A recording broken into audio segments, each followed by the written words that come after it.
دیارە قاچاقچی ئەو کەسانن کە بازرگانیکردنە بە مرۆڤەوە لە پاڵ بازرگانیکردن بە مرۆڤەوە لەوانەیە شتی تریش بکاوەکو گواستنەوەی مادەی هۆشبەر ئەوانەش هەیە. سابوونە ئەگەر برای خۆشم بێتە قاچاقچی من نابێت سێقەی پێکەوەی لەبەر ئەوەی هیچ قاچاقچەک لەسەر قسەی خۆی نییە.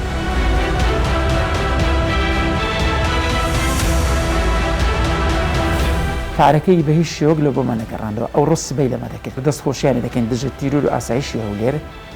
بە زووی بە فریای دەنجی مەگەیشتن.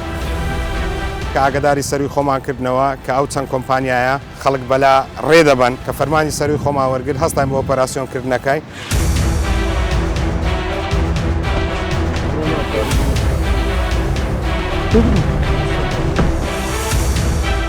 یاسا چەند جۆرە مادەکی بۆ ئەو حاڵەتانە داناوە لە بینی 3 ساڵ هەیە دەست پێ دەکا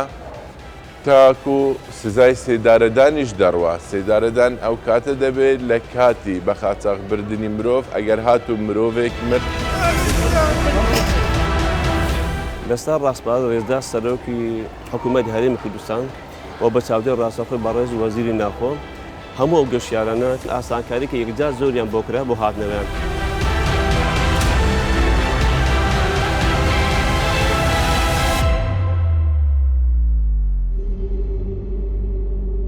بەرنامەی شوێن پەنجە بۆ جارێکی تر درێژە بە بابەتی کۆچ و بازرگانیکردن بە مرۆڤ دەدات و باس لە هۆکاری خەنکانی کۆچبەران و ڕێگای قاچاق و قاچاقچیەکان دەکات. زۆرجار لە تۆڕەکانی سۆشیال میدیا و هەندێک کەناڵ و باس و بابەتی کۆچ زەخت دەکرێتەوە هانی بەشێکی خەڵک دەدرێت بە تایبەت گەنجەکان بۆ کۆچکردن ڕووبکەنە ئەوروپا و ژیانیان لە ڕێگای قاچاق دەخەنە مەترسی. ئەگەر برای خۆشم بێتە قاچاقچی من نابێت سێقەی پێکەوەی لەبەر ئەوەی هیچ قاچاقچەک لەسەر قسەی خۆی نییە. ئاڵێ من یەختم VIP و نەفەری کەم سوارەکەم و نازانم چی ئەوانە هەر هەمووی دوورە لە ڕاستەوە هەمووی درۆە.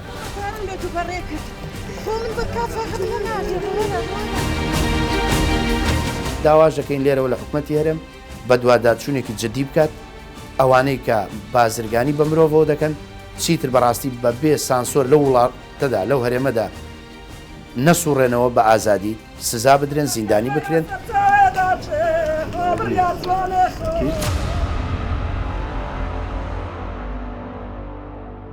زۆر جاریش لەو ڕێگەیانە گیان لەدەست دەدەن و تەرمەکانیان لە ئاوداون دەبێت. شوێنپەنجە وێنەی بەشێک لەو قوربانیانە نیشان دەدات کە بەهۆی بێویژانی قاچاقچیەکان و بازرگانیان بە مرۆڤ گیانیان لەدەستاوە.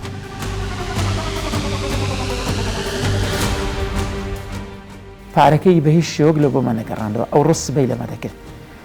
ئیدی ئەمەش هەستاین خەبەری برانی ئاسایشماندا لەگەر دژە تیرۆر دەست خۆشییانە دەکەن دژە تیرور و ئاسایشی هەولێر بە زووی بە فریای دەنجی مەگەیشتن. ئەو ڕووداوانە و بەڵێنی ناڕاستی بەشێکی قاچاقچیەکان بۆ پڕکردنی گیرفانیان زۆر جار ڕۆحی سەدان گەنجی کوردستان دەکێشێت و خەونی سەدان خێزان لە گۆڕ دەنێت و گیانی ئەو مرۆڤانە دەکەنە خۆرسی زیندەوەرەکانی ئەو دەریا قوڵ و مەنگانە.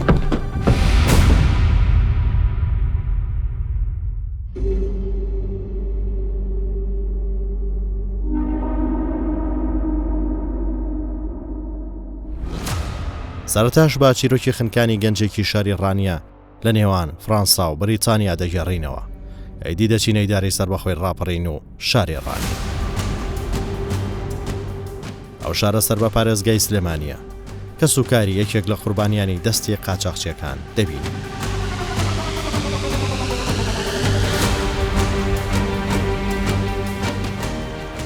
ئەو لە 24 مانگی 12 لە سنووریایی فەڕەنسا و بریتانیا گیان لەدەست دەدات و جەرگی دایک و باوکێک و خێزانێک دەسووتێنێت. لێرەدا من وەک برای سەرکەوت پیرۆز مەحەممەد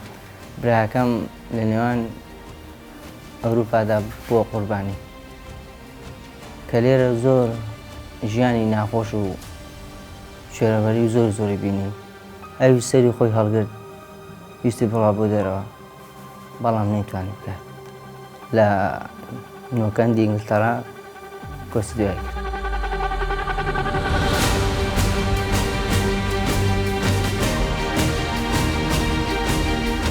لێرە لە ڕانیا باش بوو یعنی یاریزانێکی زۆر زۆر بەتوانا بوو لە باشترین تیپەکانی ڕانی یاری دەکرد. یعنی هەموو کەس دەیناسێ و هەتاوەکو ئێستا ئەو خەڵاتەکانی و ڕێزلێنانەکانێتی یعنی زۆر یعنی هەر مەراسیمێک ماراسۆنێک پێشبڕکەیەک شتێک دەکرا براکەی من یەکەم بوو. گەشتە تورکیای لەوێش قاچاقچی زۆری هیلاکردن زۆری هێشتنەوە، یعنی مادەبوونێتی زۆریشان چێژ لەوێ تقریبان 2 مانگمانەوە لەوێ لە شوقەی لە ژوورێک بەبێ نان بەبێ ئاو لە شوقی هێشتونەوە قاچاقچی هەڵگوزرانیان لێش باش نەبوو، بۆیە هەر خواخوای هەلێکیان بوو قاچاقچی پێ بڵێ بڕۆ با سوار بین و بڕێ. قاچاقچەکانیش هەموو جێی ئەوە نینە، ینی جێ ئەوەی متمانەیە پێ و لەگەڵیان بڕێ. هەموو قاچاقچێک هەموو بۆ پارە کامە پارەی باش دەی دەبێت ئەو قاچاقچیە بەس یعنی سابوونە ئەگەر برای خۆشم بێتە قاچاقچی من نابێت سێقەی پێکەوەی لەبەر ئەوەی هیچ قاچاقچێک لەسەر قسەی خۆی نییە. ئاڵێ من یەختم VIP و نەفەری کەم سوارەکەم و نازانم چی ئەوانە هەر هەموو دوورە لە ڕازی و هەموو درێ. کاتێک براکەم 100 جار پێی وتم تی ئەگە دەیگوت قاچاقچەکە دەیگوت یەختی من VIP و یەک عیبینە یەختی من گەورەیە کە دەیگوت دەچوونە سەر ئاوەکەی دەیگوت تەماشامان دەکرد یەختی ڕاوە ماسی شتیوا بوو، یعنی دەیگوت یەختەکە زۆر بچوو بوو کەسی 7 نەفەری تێدەخست زیاتر لە 7 تێدەخست و دەیگوت زۆر جا دەیگوت ئەو یەختانەکە دەڕۆن هۆی دەبنە هۆی وەرگەڕان و یان لە قوبوونیان ئەوەیە قاچاقچی درۆ لەگەڵ کۆچبەرەکان دەکات. بۆ نمونە قاچاقچی دەڵێ یەختەکەی VIPە کاتێک دەچوویە کن ئاوەکەی سێری دەکرد بەلەمەکە یان یەختەکە هەو نییە دەیگوت سیلاعی لەسەر ڕاست دەگردێ و دەماچە دەیگوت ئیلا دەوێت سواربی دەیگوت سوارە بێ سامە لێ دەکات. ئاخر شەوی براکەم ئەوە بوو، یعنی زۆر هەوڵیدا لەگەڵی قاچاقچی زۆر هەوڵیدا، یعنی هەموو جار تقریبا 6 جار هەوڵیدا کە لەگەڵی بڕوە وتی قاچاقچەکەم گۆڕیوە ئەو شەو یەختێکەیە سعات 9 دەڕوە پارەشتم بۆ ئەوە بکەن من لەگەڵ ئەو قاچاقچە دەڕۆم ڕێکەوتومە بە چەندی لەگەڵی سەرکەوتومە هەموو شتێکمان بۆ کرد لێرە کە سعات 9 شەو بڕوات لەگەڵ ئەو یەختەی سەرکەوێ ئەوە بوو لەگەڵ و یەختەی سەرکەوت و چوپەکانە نەو ئاوێدا کوم بوو کەس بەهانانەوە نەچوون بوونە قوربان خنکە. لە 24 یازدەوە هەتا 24 12 لە ماڵەمە یعنی ئاوا چاوەڕانێکی زۆر بۆ تەلەفۆنێک بۆ براکەم چاوەڕێ تەلەفۆنێک بوو هیچ هەتا ئەوە بوو جابی ئەومان بوات کە براکەم لەنەو مردوەکاندایە و لە خستخانەکان.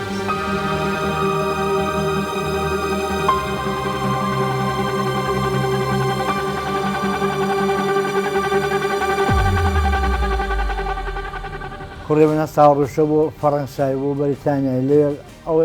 وانەکە وەرگەڕاوە ئەو یەختە ئەو وەختە وەرگەڕاوە 35 نەفەر تقریبی 8 ساعتە نزر ئایا بوون تەلەڤیزیۆن بۆ بەریتانیا کردەوە بۆ فەڕەنسای کردووە هیچیان بەهارانە ناکەین. بەڵام دەستخۆشی لێ دەکەم مادام مەیتەکان بۆی نایەنەوە لە حکومەتی هەرێم لە هەموو دام و دەستگاکان زۆر مەمنونە زۆر مەڵان ئاوا بێ مەڵام بەخانی خۆی بێ چەمەکان بۆی نایەنانە و کێشەمان نەماوە مادام مەیتەکەم بۆاتە وەرزام کوڕەکەم لە ماڵەیە والله جا قاچاقچی بێ قاچاقچی ئێستا ئێستا کە هەتا بش بۆ من نەکردووە نەکتوی کاکە حاڵ ئیسابێ یان وەرگەڕاوە یاوە هەر ئێستا خۆشاردەوە هەر پەتاتەن ئێستا هەر هیچ واشی لەگەڵ من نەکردووە. سەبارەت بە هۆکاری خنکانی ئەو هەموو کۆچبەرە هاونیشتیمانیە و بەڵێنی قاچاقچیەکان لە شاری ڕانیا سەرۆکی کۆمەڵی پەنابەرە گەڕاوەکانی ئەوروپا لەسەر ئاستی هەرێمی کوردستان دەبینین ئەو خۆی لە ڕابردوو کەوتۆتە داوی قاچاقچیەکان بەڵام نەجاتی بووە. یەکەم کورد لە ساڵی 99 کە لە دەریادا خنکابێ ئەو کوڕەیە ناوی کاکومەر گۆڵە پشت ئەو کاتش هەر بە بێخت توشکیوە بەڵێ بە یەخت بووە ئەو وەختی ئاوی ئاوێکە بوو پێیان دەوت داوی سناعی بە چووپی بچکە 5-6 حەوت یەکیان حەبلەکەی دەبن لەو سەری ڕای دەکێشن. لێرە دەیان وێنەی کەسانی کۆچبەر کە لە ڕێگای مەرگی قاچاقچیەکان خنکاون دەبیندرێن زۆربیان بێسەر و شوێنن. دیارە قاچاقچی ئەو کەسانن کە لە ترۆپکی سەرون نەک ئەوانن کە دەڵاڵن ئەوەی کە قاچاقچی خاوەنی جێبەجێکردنی ئەو کارەیە کە گواستنەوەی مرۆڤە کە بازرگانیکردنە بە مرۆڤەوە لە پاڵ بازرگانیکردن بە مرۆڤەوە لەوانەیە شتی تریش بکاوەکو گواستنەوەی مادەی هۆشبەر ئەوانەش هەیە بۆیە کە ئەو قسەیە دەکەین چەندین قاچاقچی سزا دراون لە زیندانەکانی ئەوروپادا ئێستا زیندانی کراون بە تۆمەتی تەنها ئەوەی ناکە بازرگانیان بە مرۆڤەوە کردو بە تۆمەتی ئەوەی لە هەردوو ڕێگا لە هەردوو شێوازەکە کاریان کردو هەم گواستنەوەی مادەی هۆشبار هەم گواستنەوەی مرۆڤ ئەبەوانە دەگوترێ قاچاقچی.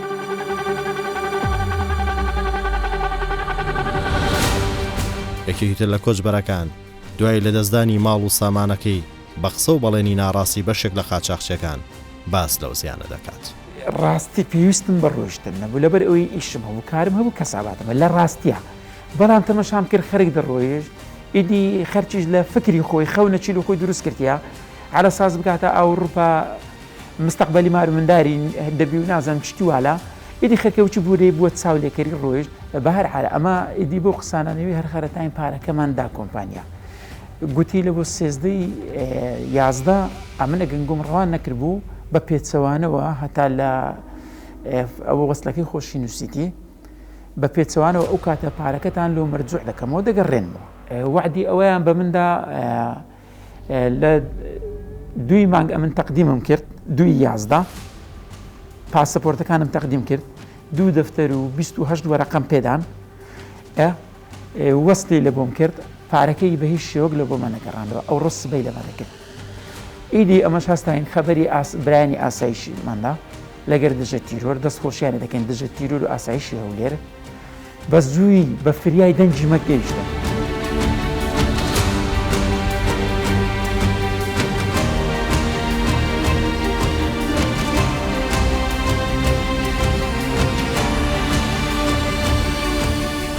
بەرامبەر هەموو زۆڵم و زۆرداری بەرامبەر هاونیشتیمانیان لەلایەن قاچاقچی و بەشێک لە نووسینگە و خاون کۆمپانیەکان دەکرێت لەسەر ڕاستپاردەی حکوومەتی هەرێمی کوردستان و وەزارەتی ناوخۆ و ئەنجومەنی ئاسایشی هەرێم لە شاری هەولێر چەند ئۆپراسیۆنێک لەلایەن دژە تیرۆر و ئاسایشی هەولێر ئەنجامدرا بۆ دەستگیرکردنی بەشێک لە قاچاقچی و ئەو نووسینگە و کۆمپانیانی خەڵکیان بۆ ڕۆژەگەیاند. ئێمە لەلایەن ژووری ئۆپەراسیۆنەوە ئاگدار کراینەوە کەوا چەند حاڵەتێک هەیە بەداخەوە ینی لەو ماوەی ڕابردوودا چەندە خەڵک دەستغەڵت درا لەلایەنی کۆمپانیا و بەناوی کۆمپانیا و بەناوی کەسانی قاچاقچیەوە ڕەوانەی ئەوروپا بکرێ لەوێ بۆ ئێمە لە ژووری ئۆپەراسیۆن ئاگدار کراینەوە کە چەند حاڵەتێکی ئەوها هەیە ئەمەش هەستاین بەدەستمان کرد بە لێکۆڵینەوە کە لێکۆڵینەوەمان کرد لەوانە کە دەرچوو چەند کۆمپانیایەک بەناوی کۆمپانیایان هەیە و دایان ناوە بەناوی کۆمپانیای گەشت و گوزار بەڵام کاری نایاسایی تریان دەکرد وەکو قاچاقچیاتی و وەرگرتنی ڤیزە بە ڕێگای نایاسایی و خەڵک بەڕێ بازرگانیکردن بە خەڵک کە ئاگدار کراینەوە لە سەروانەیە ئێمەش هەستان بە لێکۆڵینەوە لە چەند کۆمپانیایەک کەوا پێشوەختە زانیاریمان لە سەریان وەرگرتە بوو کە ئاگداری سەروی خۆمان کردنەوە کە ئەو چەند کۆمپانیایە خەریکی ئەو کارەنە خەڵک بەلا ڕێدەبن کە پارەیەکی زۆریان لێ وەردەگرن و کەس نابێتە ساحەبیان و ئەو خەڵکە هەمووی گیری خواردەوە بە عایلە و منداڵ و گەورە و بچووک ئێمەش هەستاین بە دەستنیشانکردنی ئەو جێیانە فەرمانی سەروی خۆمان وەرگرت کە فەرمانی سەروی خۆمان وەرگرت هەستاین بۆ ئۆپەراسیۆنکردنەکەی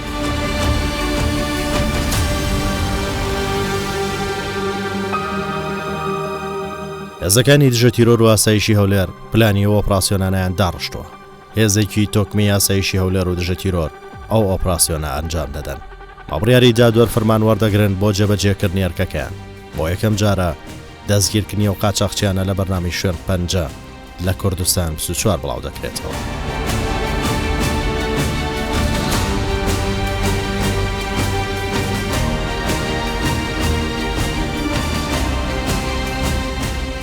دوای وەرگرتنی سکاڵای هاوڵاتیان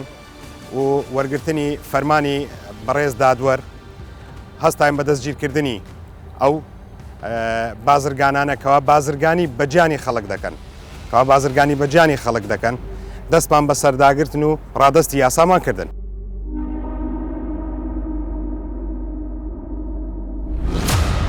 لە وەرکە هێزەکانی ئاسایش و دژە تیرۆر دەست بەسەر چەندین کەسی قاچاقچی و پارەیەکی زۆری خەڵک و ژمارەیەک چەکی سووک و گەورەی بێمۆڵەت دەگرن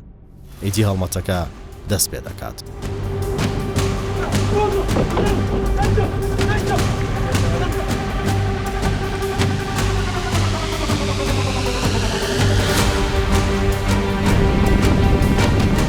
لەو شوێنانەی کە دەستمان بەسەداگر بڕێکی زۆر پاسپۆرتی خەڵکییان لەلابوو بڕێکی پارەی زۆریان لەلابوو و چەکی بێمۆڵەتیان پێبوو بەڵام چەکی بێمۆڵەتەکە لە حاڵەتی لە شوێنی هەڵگرتن بووە ینی بۆ بەکارهێنان نەبووە چەکی سوک دەمانچە بووە لە زۆری دەمانچە بووە ئەوانەمان هەموو دەست بە سەرداگرتووە و هەروە لە هەمووی گرنگتر ینی وەرگرتنی ئەو هەموو پاسپۆرتە لە خەڵک بەڕاستی کاری سەیە ینی ئەگەر بێت و بە گڕوپش هات چۆ بکرێ ئەو بڕە پاسپۆرتە کۆ ناکرێتەوە ینی داوامان لە هاوڵاتیانە ینی باوەڕ بەو نوع کۆمپانیانە نەکەم بازرگانی بە ژیانی خۆیان و ماڵ و منداڵیان نەکەن.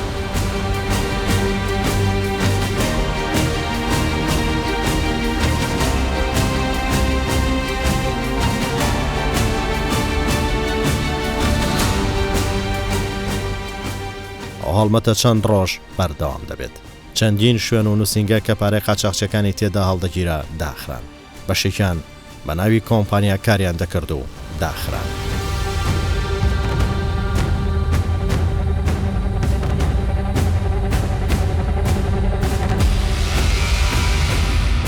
لەلایەکی دیکەەوە شتێکی ترەیە ئەدیە ئەو نووسنگانەی پارەی لە دەخێندرێ پێویستە دەستگا ئەمنیەکان بە دوواداچوون بکە ئەنی منطق نییە نووسنگەیەک پارەی ئەو هەموو هاوڵاتی تێدا ڕادەگیرێ تێدا بۆ مامەڵەکان کە کۆنتراکتێکیان لەسەر واژۆ کردووە کە گەیشتەوە پارەکە وەرگێ پارەیەکی خەوایڵە 200 دەفتەر 300 دەفتەر ئەوە بەس بەدەم خۆشە بۆیە پێویستە ئەوانش سزا بدرێن غیر هەموو نووسنگەیەک کە لەم وڵاتی ئێمەدا لەم هەرێمەی ئێمەدا بەبێ مۆڵە ناتوانێت کار بکە ئێمە کە ڕەخنە دەگرین لە حکوومەت خۆمان بە کوڕیەوە حکوومەتە دەزانین ئێمە کە ڕەخنە دەگرین بۆ چارەسەری گرفتەکانە ئێمە ڕوونکردنەوە دەدەین بۆ هۆکارەکانی کۆچ ڕوونکردنەوە دەدەین بۆ ئەوەی چیتر گەنجەکانمان نەبنە خۆراک لە دەریای ئیجەدا و لە ڕێگاکانی بیلاڕوسیا ئێمە کە ڕوونکردنەوە دەدەین داوا لە حکوومەت دەکەین ڕۆڵەی تۆینە تۆ باوشی ئێمەی فەرمو وەرە سەرخەت ئەو قاچاقچیانە بۆ سزا نادەی بە پەنجەی دەست دەژمێت بێت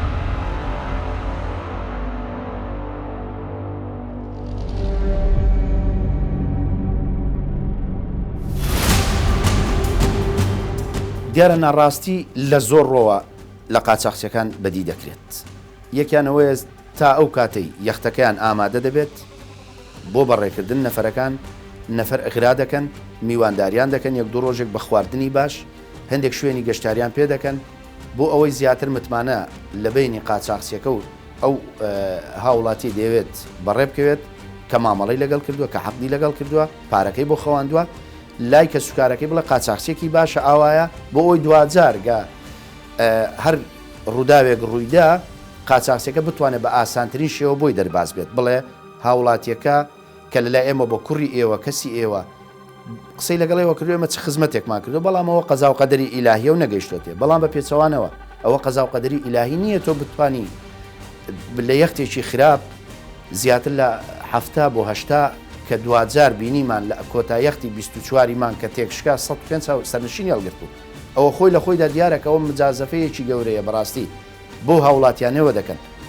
لەلایەکی دیکە قاچاقچیەکان فێڵێکی تریان بەکارهێنا و یەک لەوەیە دیارە لە کەنار ئاوەکانی وڵاتی تورکیا چ ئزمیر بێت چ ئەدر نەبێت لەوێەوە 5 و دەکەس بە یەختی بچووک دەیانگوازنەوە بۆ جەزیرەیەک یەختی خۆیان لە جەزیرەکەی بۆ هیچ کەسێک نەیبینێ بڵێ ئەوە یەختەکەیە پێشتر مامەڵیان لەگەڵ کردو VIPە چارۆکەدارە دووقاتە ماتۆڕەکەی مەزبوطە بەڵام کە دەگاتەوێ هاوڵاتی هەیە دەزانێت ئەو یەختە شانی ئەوەی نەکە پێ بگوازێتەوە ناچارە دەڵە سەر ناکەەوە لەوێ پێی دەڵێت دوابژاردی بە ڕێزتەوەی دەی لەگەڵمان وەرەدەنا لێرە بەجێبمێن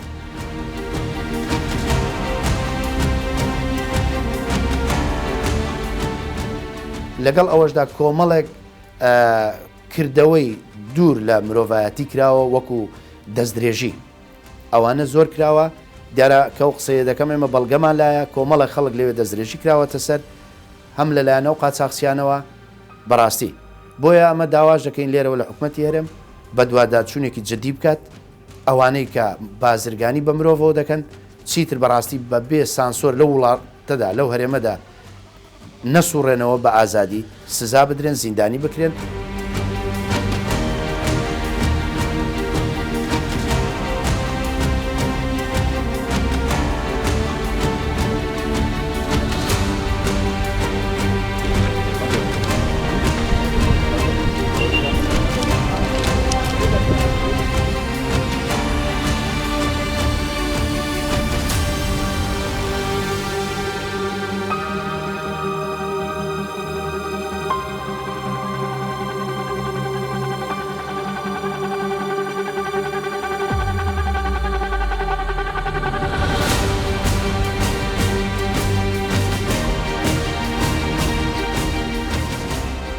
هەمووانی پەیوەندیان بەو کارە نایاسایی هەبوو ڕاپێکی دادگاکران. یەکێک لە کارە هەرەسەرەکیەکانی حکوومەت و وەزارەتی ناوخۆ خزمەتکردن و پاراستنی هاوڵاتیانە. ئەو ئۆپراسیۆنە لەو شەو ڕۆژدا بەردەوامە. لە یەک شەودا دەیان پاچەچەک و پارە و بەڵگەنامەی خەڵک لە شوێنی چەندین قاچاقچی دەستی بەسەرداگیرا.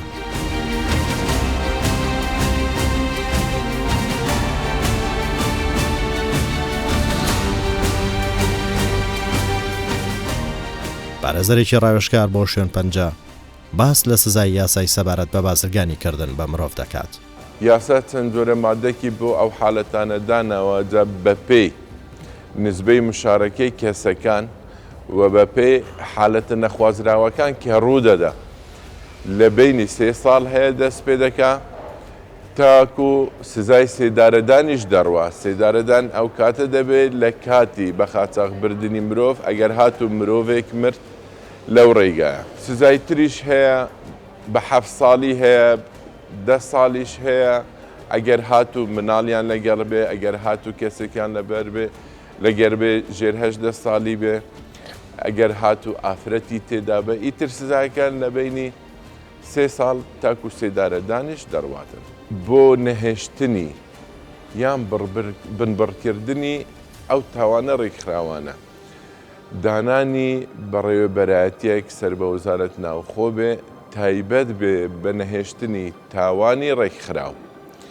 لەبەر ئەوەی لە هەموو شوێنێک هێندەی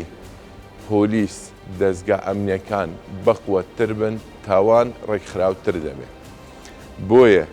زۆر پێویستە بەڕێوەبەرایەتیەکی نەهێشتنی تاوانی ڕێکخراو دابندرێ و زوو ئەپدەیت بکرێن کارمەندەکانی زوو دەورەیان پێ بکرێت تاکو شارەزایەکی باشیان هەبی لە پێشگیریکردن لەو جۆرە تاوانانە. ئی دووەمیش دانانی سزایەکی قورس بەسەر کەناڵە ڕاگەیاندنەکان ئەوانی هانی خەڵک دەدەن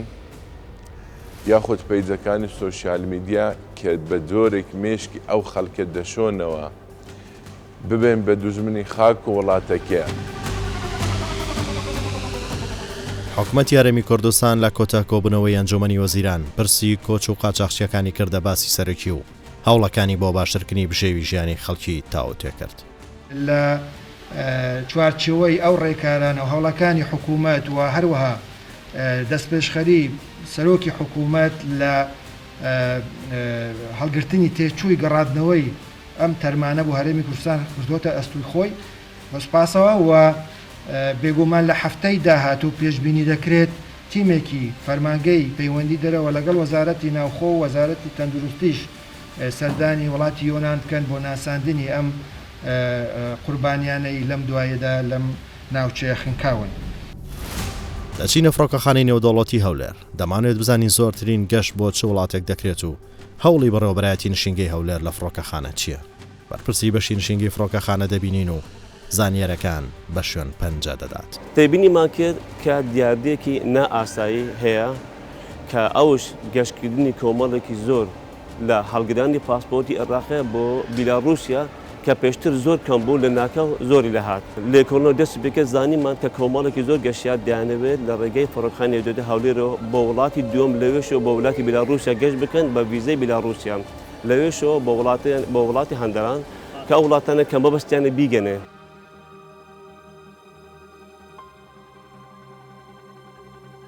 دوای لێکۆڵینەوە بۆمان دەرکەوت کە قاچاقچیەکان یاخۆ ئەو مافیانە هەستانە ویزای وڵاتی دووەمیان بۆ وەردەگرت. بۆ نمونە کە دەڕۆن ترازای لە وڵاتی دووەم ویزیان بۆ وەردەگرتن گوایە داخلی ئەو وڵاتی دەبن لەوێ داخل نەدەبن دووبارە لەوێ تیکتی تریان وەردەگرت دەچون بە وڵاتی بیلاڕوسیا بە ویزای بیلاڕوسیا. لەسەر ڕاستپارێز ڕێزدار سەرۆکی حکوومەتی هەرێمی کوردستان و بە چاودێر ڕاستەوخۆی بەڕێز وەزیری ناوخۆ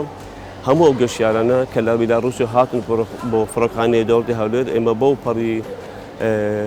بەدڵێک پەراوانە پێشوازیمان دەکرد ئەو پڕی ئاسانکاریشمان بۆ کردین تاوەکو داخل بن بەبێ هیچ کێشەیەک یعنی ئاگادار بم لە هەموو بوارەکان ئاسانکاریان بۆ کرد هاتە لە ڕووی پاسپۆرت کۆنتڕۆل یعنی بە هەموو بەشەکان ئاسانکاری کە یەکجار زۆریان بۆ کرا بۆ هاتنەوەیان.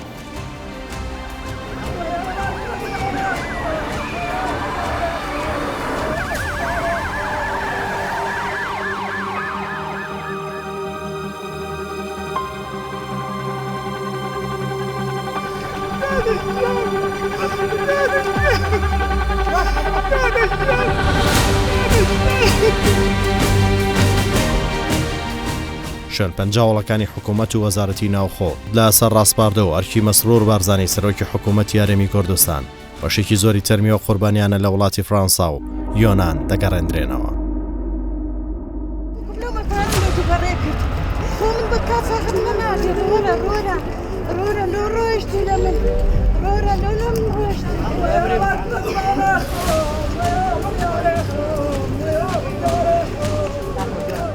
یەک جیاوازی تر هەیە لە نێوان ساڵانی 90 و بۆ ئێستا کۆچی ئەو کاتی ئێستا بۆ نمونە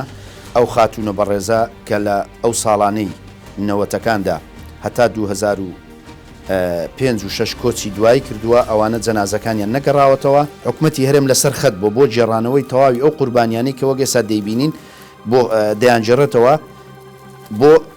ڕادەستی خانەوادەکانیان دەکاتەوە لانیکەم بتوانن دوور نەبن لە گۆڕی ئازیزەکانیان. ڕاوشکارێکی وەزارەتی ناوخۆش بۆ کوردستان 24 ڕایگەیاند نمونەی DNA لە کەسوکاری ژمارە خێزانی کۆچ بەرە بێسەر و شوێنەکان ڕادەستی حکوومەتی یۆنان کراوە. ئێستا توێکاری بۆ تەرمی ژمارەیەک کۆچ بەردەکرێت